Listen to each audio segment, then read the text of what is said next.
গোপেশ্বর মূরতি।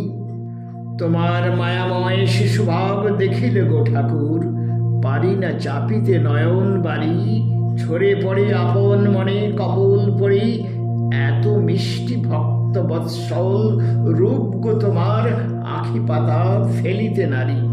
তুমি কি নিজেই গোপেশ্বর রূপ ধরি ঠাকুর, বানাইলে নিজ গোপেশ্বর মূরতি, পাইলে প্রতিষ্ঠা বেলুর মঠ পরি, রাখিল যেথায় লরেন তোমার আত্মারামে ভক্তি পূজা করি।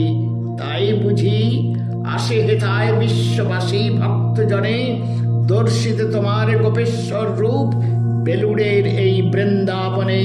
তুমি তো খুব মজার ঠাকুর গো, মথুর বাবু সাথে গেলে ব্রজভূমি বৃন্দাবন দর্শনে, আছেন যেথায় গোপেশ্বর লয়ে সাথে গোপিনী গণে, ছুপাইতে নিজেরে লোকচক্ষুতে, পাছে না বুঝে ফেলে কেহ তোমারে স্বয়ং গোপেশ্বর রূপে। আসিলে তাই ব্রজধামে রামকৃষ্ণ নামে সাদা মাটা ব্রাহ্মণ বেশে।